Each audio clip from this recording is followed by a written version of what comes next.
ਤੁਹਾਡਾ electrical mind maker YouTube channel ਤੇ ਸਵਾਗਤ ਹੈ। ਸਾਡੇ ਅੱਜ ਦੀ ਵੀਡੀਓ ਦਾ ਟੌਪਿਕ ਹੈ ITI CBT एग्ज़ाम, जिस दे विच के ट्रेड थ्योरी और इंजीनियरिंग ड्राइंग वर्कशॉप कैलकुलेशन और इंप्लाईबिलिटी स्किल के क्वेश्चन इकट्ठे CBT एग्ज़ाम दे विच ही आ रहे हैं। सो अज की वीडियो दे विच ट्रेड थ्योरी जिहड़े कि इलैक्ट्रीशियन, वायरमैन या कुछ होर ट्रेड ने जिन्हां दे विच इलैक्ट्रीकल दा सबजैक्ट हैगा, टॉपिक हैगे ने, और उन्हां ट्रेडां दा फस्ट ईयर दे ट्रेड थ्योरी दे MCQ ने, और सेम ट्रेड दे जिहड़े सैकेंड ईयर हैगे आ उन्हां दे इंजीनियरिंग ड्राइंग दे विच ये क्वेश्चन आ सकते हैं। सो अज की वीडियो दे विच जानते हैं असीं कि यह MCQ ट्रेड थ्योरी और इंजीनियरिंग ड्राइंग दे किस तरह के ने। सो अज की वीडियो दे विच पहला क्वेश्चन है, which of the following is और आर मैथड ऑफ अर्थिंग, यानी कि अर्थिंग के हेठ दित्तियां दे विचों किहड़े-किहड़े मैथड ने, किहड़ियां विधियां ने। ऑप्शन ए है pipe earthing, B plate earthing, C strip earthing और D है ऑल ऑफ अबव, यानी कि उपरोक्त सारे। तो जिहड़ियां अर्थिंग ने, अर्थिंग दी जिहड़ियां विधियां ने, ढंग ने, मैथड्स ने, वो सारे ही ने। Pipe earthing, plate earthing, strip earthing, rod earthing, wire earthing और कैमिकल अर्थिंग, इसके अलग अलग ढंग हैगे आ अर्थिंग नूं करन दे। सो इस पहले क्वेश्चन दे विच जिहड़ा हैगा D ऑप्शन सही है। ऑल ऑफ अबव जिहड़े मैथड्स ने ये सारे ही अर्थिंग दे विच वरते जाते हैं।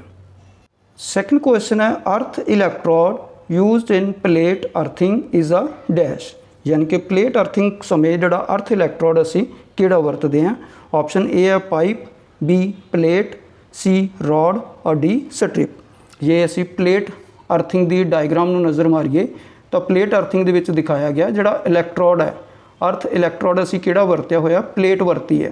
तो ये प्लेट जिहड़ी हैगी है, प्लेट इसे प्लेट के आधार पर ही असीं जिहड़ी अर्थिंग दा मैथड वरतदे हां, plate earthing.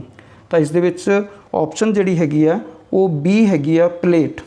The earth electrode used in plate earthing is a plate. तो ऑप्शन B सही है सैकेंड थी। थर्ड क्वेश्चन है, the material used in pipe earthing are dash, यानी कि पाइप अर्थिंग दे विच किहड़ा मटीरियल इस दे विचों यूज़ करदे। ऑप्शन ए है चारकोल मीनस कोला, B GI वायर यानी कि गैल्वेनाइज्ड आयरन वायर, C हैगा साल्ट मीनस नमक और D है ऑल ऑफ अबव। तो जिहड़ी पाइप अर्थिंग है, पाइप अर्थिंग दे विच जिहड़ा मटीरियल की गल की गई है, जिस तरह चारकोल लेयर, साल्ट लेयर और इस दे विच जिस तरह GI पाइप हैगी और पाइप नूं अगे वायर जिहड़ी कनैक्ट की गई है अर्थिंग दे लई, तो ये सारे ही अर्थिंग दे मटीरियल ने पाइप अर्थिंग दे विच। तो इसकी ऑप्शन D आएगी ऑल ऑफ अबव। थर्ड दा D आंसर सही है। चौथा क्वेश्चन है, what is the size of standard wire gauge SWG भी असी जानते हैं, जी वायर का साइज़ पूछा गया ऑफ पाइप अर्थिंग इज, किहड़े साइज़ की असी वायर यूज़ करते हैं। ऑप्शन ए है 16 SWG, B हैगा 20 SWG, C 12 SWG और D हैगा 8 SWG, यानी कि 8 जिहड़ा स्टैंडर्ड वायर गेज जिहड़ा वायर का GI वायर का हैगा वो असी यूज़ करते हैं अर्थिंग समय पाइप अर्थिंग दे विच। तो ऑप्शन इस दी D सही है चौथे दी। फिफ्थ क्वेश्चन है, mixture preferred for filling around the earth electrode for effective earthing is dash, कि जदों असी अर्थिंग करते हैं और उसनूं वधिया अर्थिंग बनाए रखण दे लई असी किहड़ा मिक्सचर उस दे दुआले इलैक्ट्रोड दे आले दुआले पाउणे हैगे आ। ऑप्शन ए है पेपर सॉल्ट मिक्सचर, B हैगा साडस्ट मिक्सचर, यानी कि जिहड़ा असी लकड़ का बरादा कह दिंदे आ साडस्ट, C है लाइम सैंड मिक्सचर और D है चारकोल साल्ट मिक्सचर, यानी कि कोला अते नमक का मिक्सचर।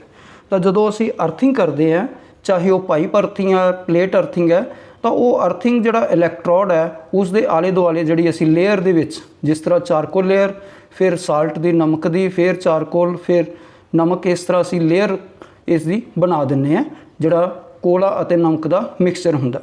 तो ये इस करके रखा जाता क्योंकि इस दे दुआले इन्हां दे विच खासियत है, नमक और कोले दे विच खासियत है, ये नमी नूं मॉइस्चर नूं अपने अंदर लै लैंदे आ, ये आले दुआले इस दे इलैक्ट्रोड दे नमी बना के रखते हैं। तो इस करके असी चारकोल और जिहड़ा नमक का एक मिक्सचर पाउने आ अर्थ इलैक्ट्रोड दे दुआले। तो इस दे विच जिहड़ी ऑप्शन D पंजवें दी सही है, चारकोल और साल्ट मिक्सचर। छेवां क्वेश्चन है, In an electric iron, the metal case is connected to dash. Option A है न्यूट्रल वायर, बी हैगा फेज वायर, सी अर्थ वायर और डी है नन ऑफ दीज। तो कोई भी असी इलैक्ट्रिक अपलाइंसिस यूज़ करते हैं, चाहे वो गीज़र है, चाहे वो हीटर है, प्रैस है, कूलर है, चाहे वो वाशिंग मशीन है, उसका जो मैटैलिक पार्ट हैगा, मैटैलिक जो केस है, मैटल वाला भाग है, उसनों असी अर्थ वायर के नाल कनैक्ट करते हैं ताकि जदों भी फेज लीकेज होवे, करंट लीकेज होवे तो अर्थ के रास्ते वो वापस हो जाए और जोड़ा सर्किट है ब्रेक होके सानू सेफ रखता है जोड़ा ह्यूमन बीइंग नू। तो इस दे विच जोड़ा 6वें का आंसर है वो सी सही है, अर्थ वायर। 7वां क्वेश्चन है the earthing electrode should be placed within what distance in meter from the building whose installation system is being earthed। कि यानी कि जिस बिल्डिंग ਨੂੰ ਅਸੀਂ अर्थ करन जा रहे हैगे हाँ, अर्थिंग इंस्टॉल करन जा रहे हैं, तो उसके जोड़ा इलैक्ट्रोड है उस बिल्डिंग तो कितनी दूरी ते होना चाहिए। बिल्डिंग तो बाहर रखा जाता जोड़ा अर्थ कर रहे हैं, चाहे वो पाइप अर्थिंग है, प्लेट अर्थिंग है, चाहे वो स्ट्रिप अर्थिंग है, वो बिल्डिंग तो या जिसनों भी असी अर्थ करन जा रहे हैं सिस्टम में उस तो दूर रखा जाता। तो उसकी दूरी पूछी गई है कितनी। ऑप्शन ए है 5 मीटर, बी हैगा 2.5 मीटर, सी हैगा 1 मीटर और डी है 1.5 मीटर 1.5 मीटर। तो इसकी जी ऑप्शन है वो डी सही है कि बिल्डिंग तो जोड़ा इलैक्ट्रोड अर्थ इलैक्ट्रोड है उसकी जी दूरी है 1.5 मीटर होनी चाहिए है। 8वां क्वेश्चन है in house wiring green virus indicate dash.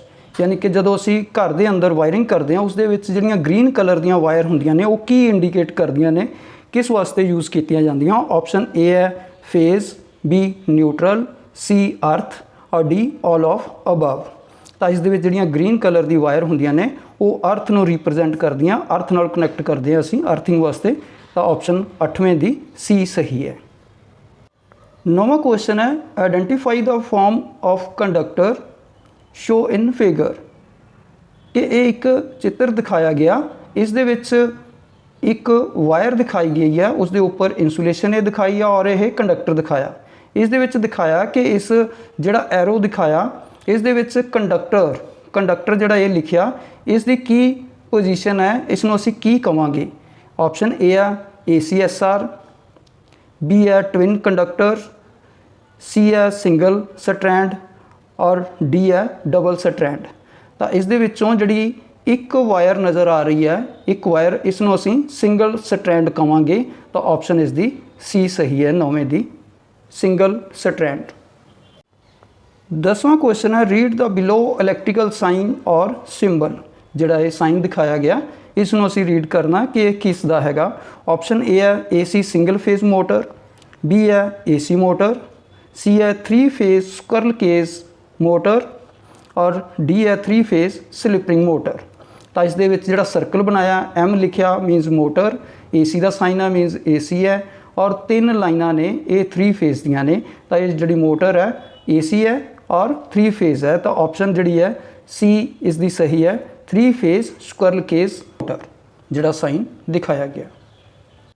11वां question है inside the earth pit the earthing electrode should be placed at dash position. यानी कि जिहड़ा खड्डा पट्टिया गया अर्थिंग के लिए उस दे विच जिहड़ी अर्थ इलैक्ट्रोड है उसकी की पोजीशन हुंदी है जदों उसनूं नीचे लगाया जाता। ऑप्शन ए है horizontal, B vertical, C inclined at angle of 45 यानी कि तिरछी टेढ़ी 45 डिग्री एंगल ते और डी है नन ऑफ दीज। तो ये की गल कही गई है इस दे बारे जानते हैं कि जिहड़ा ये अर्थिंग वेले अर्थ इलैक्ट्रोड है इसकी की पोजीशन है, ये की है खड़े रुख यानी कि वर्टिकल पोजीशन इस तरह रखी जाती है वर्टिकल पोजीशन। तो इसनूं जिहड़ा हैगा ज़्यादा वरतों विच लियाउण लई वर्टिकल पोजीशन दे विच रखा जाता। तो ऑप्शन इसकी बी सही है, 11वें दी। 12वां क्वेश्चन है what is the name of part x जो क्रॉस लिखा गया इन गिवन फिगर। यानी कि एक वायर दिखाई गई है, इस दे विच जिहड़ा एक्स निशान दिखाया गया क्रॉस का, ये सामने का एरिया फ्रंट एरिया दिखाया गया। इतों दिखाया कि ये जोड़े कंडक्टर ने एक वायर है इंसुलेशन और उसके अंदर जोड़े कंडक्टर है इस दे बारे दिखाया कि की शो करता है पूछा गया। तो ऑप्शन ए है कॉपर, बी है एलुमीनीयम, सी है इंसुलेटर और डी है कंडक्टर। क्योंकि इस दे विच मैटल नहीं दिखाई गई, ना कोई वायर का लिखा गया, तो इस दे विच इंसुलेशन है यानी कि इंसुलेटर है, और जिहड़ा ये वाला पार्ट है ये कंडक्टिंग मटीरियल है जिहड़ा कंडक्टर है। तो ऑप्शन 12वें दी डी सही है, कंडक्टर। 13वां क्वेश्चन है read the below electrical science और सिंबल। ये जिहड़ा साइन दिखाया गया, ऑप्शन ए है अर्थिंग, बी हैगा बैटरी, सी सैल और डी है पॉजिटिव नैगेटिव। तो जिहड़ा साइन दिखाया गया ये सैल का हैगा। जदों एक लाइन जिहड़ी है वड्डी और छोटी दिखाई गई है, नाल प्लस माइनस का निशान दिखाया गया, ये सैल का है, सैल दी जिहड़ा साइन हैगा। तो इत्थे ऑप्शन 13वें दी जिहड़ी सी सही है, सैल। 14वां क्वेश्चन है read the below electrical sign और सिंबल। जिहड़ा ये साइन दिखाया गया इस दे विच की है, काफ़ी सैल दिखाए गए हैं। जिवें असीं पहले क्वेश्चन दे विच एक सैल दिखा गया सीगा, इस दे विच जिहड़े है नंबर ऑफ सैल लगाए गए हैगे। तो इस दे विच जदों नंबर ऑफ सैल चाहे वो गिनती च हो जाए 2 4 6 8 10 ਜਾਂ अनगिनत होण, चाहे वो सीरीज़ पैरलल विच कनैक्ट होण, तो उसनूं असीं बैटरी कहते हैं। तो इस दे विच जिहड़ी option A earthing, B cell, C battery और डी रजिस्टर। जिवें मैं दस्सिया जदों असीं नंबर ऑफ सैल नूं कनैक्ट करते हैं सीरीज़ या पैरलल दे विच, इत्थे जिहड़ा साइन दिखाया गया सीरीज़ दे विच कनैक्ट कीते गए हैं। तो 14वें दी जिहड़ी ऑप्शन है वो सी सही है, बैटरी। 15वां क्वेश्चन है read the below electrical sign और सिंबल। जिहड़ा ये साइन दिखाया गया इसनूं असीं रीड करना है कि इसका आंसर की है, इसनूं की कहंदे आ। तो ऑप्शन ए है 1 वे स्विच, बी है पुल स्विच, सी पुश बटन स्विच और डी हैगा सिंगल पोल स्विच। तो जिहड़ा ये साइन दिखाया गया हैगा ये पुश बटन स्विच का हैगा। ऑप्शन सी इस दी सही है। तो जिहड़ा ये साइन है, जिहड़ा ये सिंबल दिखाया गया पुश बटन का हैगा, तो पुश बटन स्विच सी ऑप्शन 15वें दी सही है। सो उम्मीद करते हैं तुहानूं इस वीडियो तो बहुत सारी जानकारी मिली होगी, और जिहड़े साथी इस चैनल ते नवे ने वो इस चैनल नूं जरूर सबसक्राइब करन ताकि तुहाडे तक नवीं वीडियो का नोटिफिकेशन मिलता रहे। और वीडियो नूं लास्ट तक वेखण लई थैंक यू वेरी मच।